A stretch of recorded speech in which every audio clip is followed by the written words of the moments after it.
keen into the business end of the competition now, and 2 games coming up where it's all on the line. How much is the buzz and energy kind of lifted in the last week or so? Yeah, look, we had a real good week's training last week. It's this is kind of where we wanted to be, where we planned and how we wanted our championship to go. So this is kind of where the fourth step of our plan, and kind of that's kind of how we're approaching this game. Obviously, with this, how the way the table's standing, like Scotland are got to be a huge challenge for us, and we've got to be wary of that, and we have been wary of that in our training and analysis this week. In terms of Scotland specifically, how impressed have you been with the way they've grown, not just in these Six Nations games, but probably in the last 12 months? Yeah, look, I think they've been trying to build something there, and it's kind of. I've been in teams where when you're trying to build something, you can feel it internally, but you're maybe not getting the full results. And I've kind of felt that's been Scotland probably in the year before this, and you could see them even last Six Nations showing glimpses of big games, big performances. But really now, over the last sort of 6 months, you've seen them really starting to tie these things together, and that's probably where they're going to have why they're probably like an enormous threat for us this weekend. It's They definitely have been playing a more attractive brand of rugby and putting teams under massive pressure. So it's definitely something we've been looking at. And finally, for yourself, it was a delayed start to the season, coming back from the injury, and then Ulster were in such tricky form at the time, and you picked up another couple of knocks along the way. You back in and played the last 3 Six Nations games, but has it been arguably the most challenging season you've experienced on a personal level? It was kind of probably the late start was probably more frustrating for me, as it was kind of more enforced management rather than injury itself.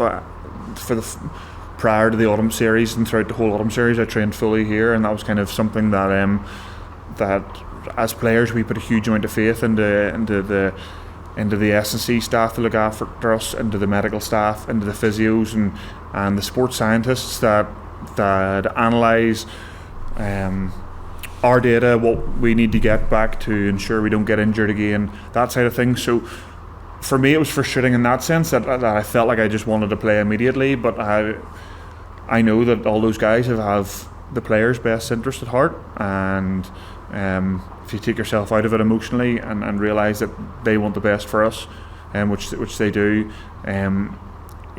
I put full faith in them. So that's where I was kind of sitting with that, and like just enjoying to be back playing and hopefully another game or two and get under my belt for the next few weeks.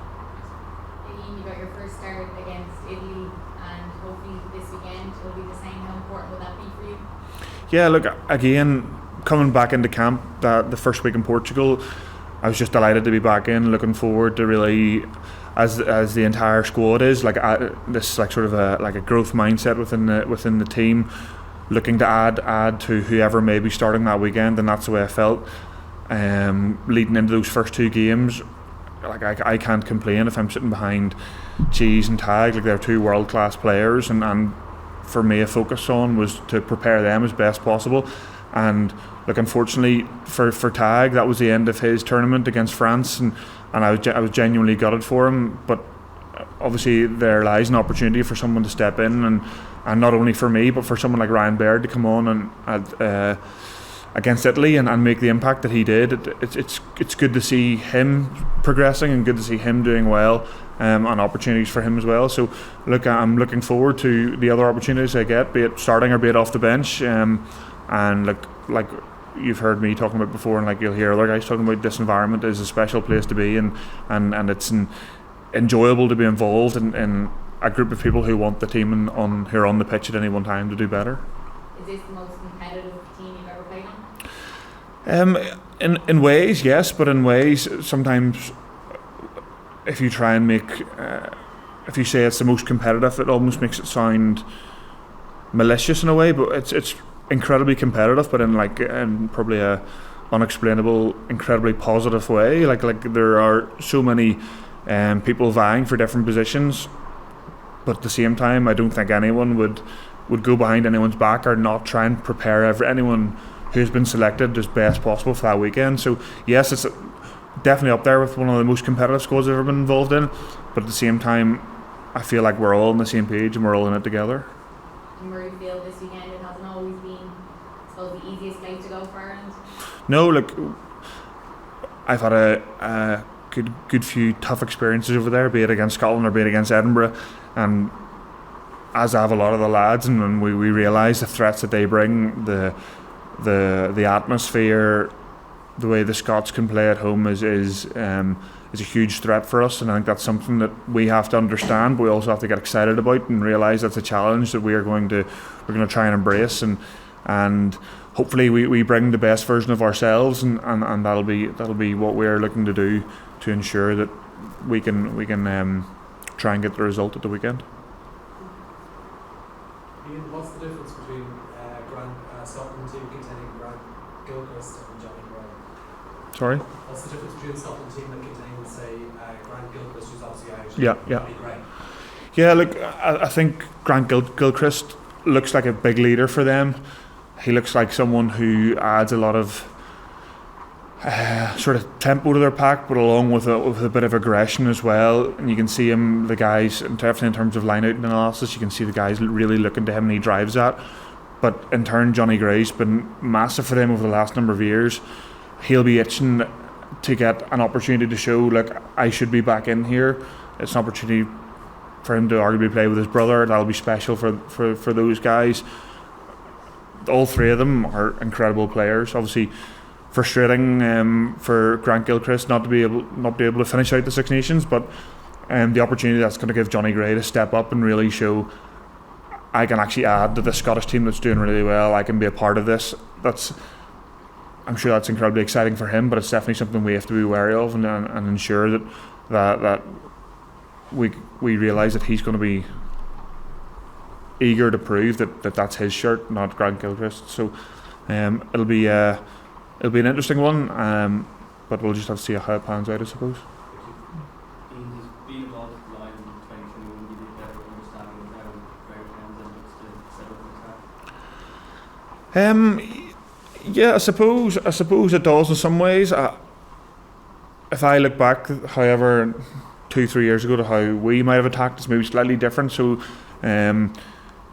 I'd be surprised if he's still doing exactly the same thing. I would say in this game we always have to be constantly evolving. So yes, maybe a few principles. We can see how wide Scotland like to play. Those mismatches that they try and create with Finn Russell and put Duan through holes. That's stuff we have to be aware of and that we've got to click into. But we've definitely had a good look at their last few games, and we're going to go off what we're seeing more than try and preempt what we think they might be doing from before.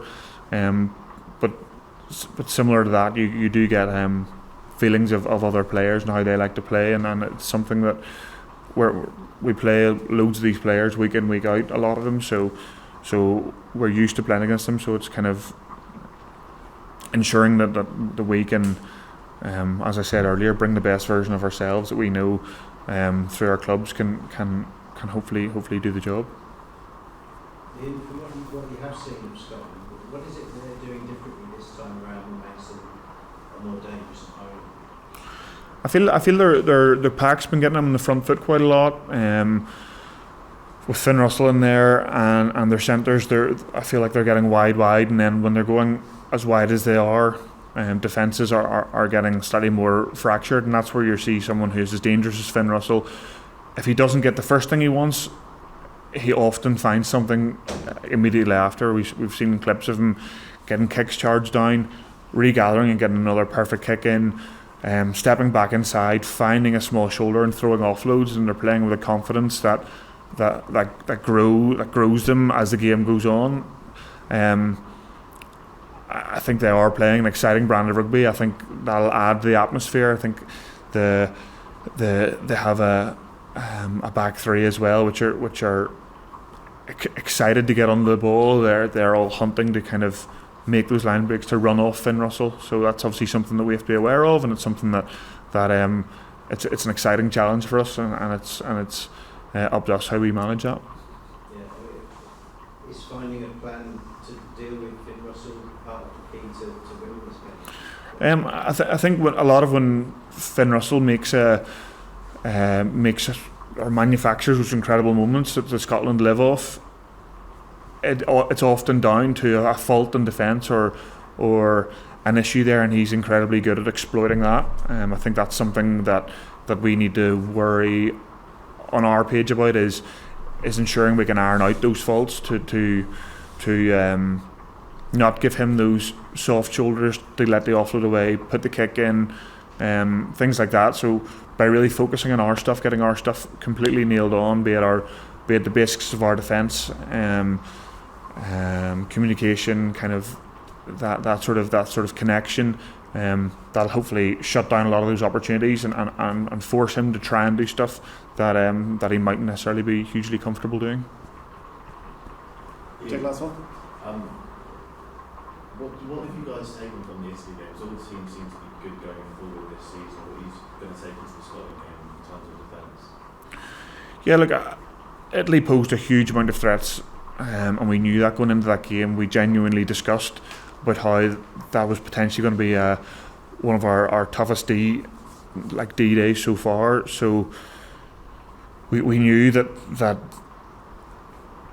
the Italian teams that we play, be it Treviso or Zebra or Italy, we know that they're progressing, they're growing as a team, and similar to the point about Gregor, if they continue to do the same stuff, they're not going to get anywhere, and you can see that within the teams. You can see their shape, you can see their forward plays getting better and better year on year. So we knew that was going to be difficult. We did things we did. Obviously, our set piece, it was great to see the likes of Tom O'Toole coming on, scrummaging well. Our phase shape at times was good, it broke them down and got good space, especially in that first half down this near side.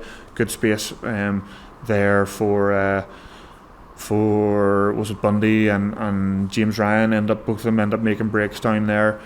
So things like that we saw were good, but there are other times in the game where we know we can definitely get better, and if we were to break down a team like Scotland or England going forward, we need to be on it more times than not, and creating those opportunities for those guys to be able to get those soft shoulders or offloads or make those breaks. Everyone needs to be on the same page and working together. And you can pick any game and find something you haven't done right, but whenever we don't do something right, it's not about finger pointing, it's about fixing it for the next game, and I kind of feel like that's where Faz is really good.